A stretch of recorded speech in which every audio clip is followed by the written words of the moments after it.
एक बार पता है रसखान, रसखान का नाम कितने लोग सुने हैं जिन्होंने कृष्ण के हजारों पद लिख डाले।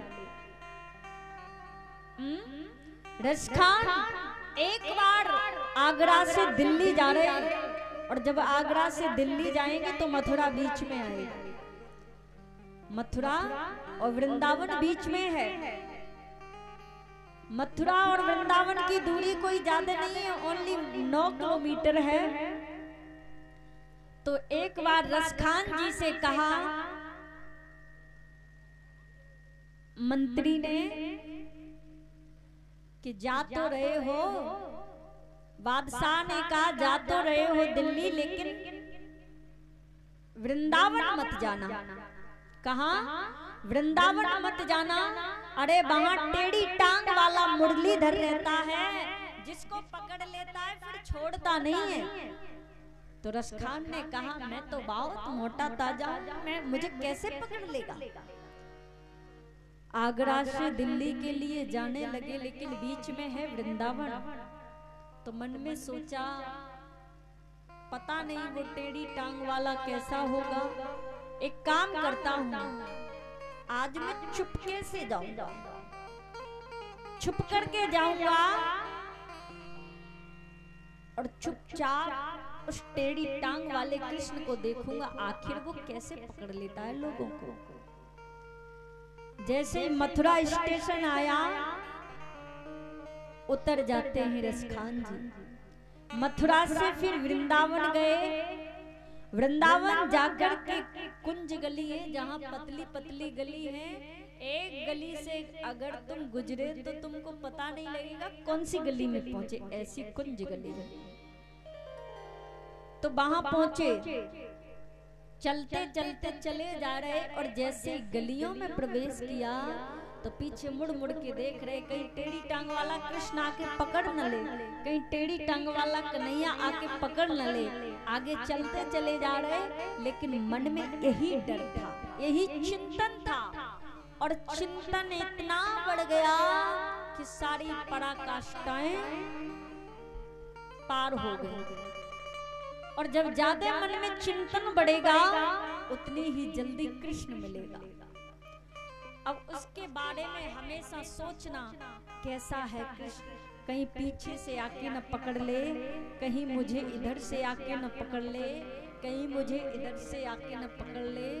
तो एकदम से कन्हैया ने क्या किया, सुंदर रूप बनाया, बाल रूप में रसखान के सामने आकर खड़े हो गए। आहा, रसखान ने जैसे ही कृष्ण का दर्शन किया, जैसे देखे मोटे मोटे नैना, इनके बड़े सुंदर होठ, जिनके बड़ा सुंदर प्यारा सा कलर, जिनका नील मणि सो लाला, जैसे उनकी सुंदरता का दर्शन किया सो वो तो मूर्छित हो गए, गिर गए।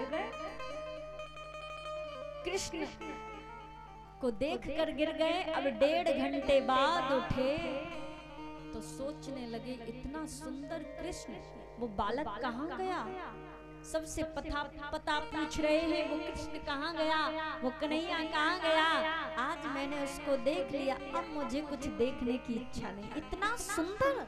सबने कहा वहां जाइए, वहां मिलेगा, ब्रज में ही रहता है वो नटखट सा बालक है। अब तो उन्होंने क्या किया, मुझे न अब दिल्ली जाना, न वापस आगरा जाना, न कहीं और जाना, अब तो वृंदावन ही रहना है। सो यमुना जी में गोता लगाया और यमुना के किनारे जो रज पड़ी थी, जो भक्तों के जिस पर चरण पड़ते हैं, जिस रज में मेरे कृष्ण खेले, वही रज अपने पूरे शरीर पर लगा ली, पूरे शरीर पर वही रज लगा ली और घूमने लगे। और वहीं यमुना किनारे बैठ करके पता है क्या कहते हैं, जय श्री कृष्ण जय श्री कृष्ण जय श्री कृष्ण जय श्री कृष्ण जय श्री कृष्ण जय श्री कृष्ण करने लगे। जय श्री कृष्ण करते करते करते करते कई महीने बीत गए उनको।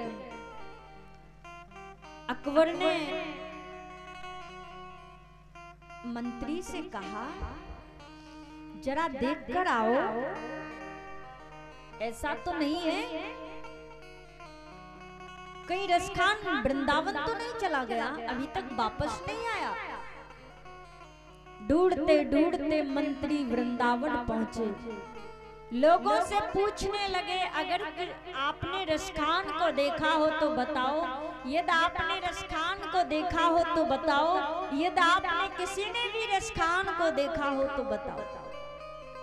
पता लगाते लगाते लगाते लगाते यमुना किनारे पहुंचे और वहीं पर बैठे थे रसखान जी। शरीर पर रज लगी थी ब्रज की और एक ही रटना थी, नेत्रों में आंसू थे, मुख पर एक ही बात थी, जय श्री कृष्ण जय श्री कृष्ण जय श्री कृष्ण जय श्री कृष्ण जय श्री, बस इतना था। तो मंत्री ने जाकर के कहा, अरे रसखान। रसखान ने कहा, किसको बुला रहे हो? अरे आपको, आप रसखान है ना? बोले मैं कोई रसखान नहीं हूँ। बोले कौन है तो फिर? केवल और केवल मैं ठाकुर जी का दास हूँ, केवल मैं कृष्ण का दास हूँ, मैं कोई रसखान नहीं हूँ, आप चले जाइए। मुझे लगता है आप गलत पते पर आ गए, मैं रसखान नहीं हूँ, आप चले जाइए। उसी समय कहा, रसखान लगता है पागल हो गए हो। बोले हाँ, और मैं ऐसा पागल नहीं हूँ। क्यों? मानसिक पागल यदि कोई हो जाए तो ठीक होने की संभावना है, लेकिन कृष्ण का यदि कोई पागल हो जाए तो जीवन में ठीक होने की कोई संभावना नहीं है। इसलिए मैं आपको बताऊं, मैं पागल हो गया हूं, लेकिन दुनिया का नहीं, मैं अपने राधा और माधव का पागल हो गया हूं। अरे मीरा को भी तो लोग पागल कहते थे। मीरा कहती थी, लोगों इंद्रों में मांगों में खुशियों के लक्ष्य हैं, अरे हमको तो पागल ही रहने दो, हम तो पागल ही अच्छे हैं, हम तो पागल ही अच्छे हैं। अरे पागल ही सही, कम से कम हम कृष्ण के पागल तो हैं। तो हम यहाँ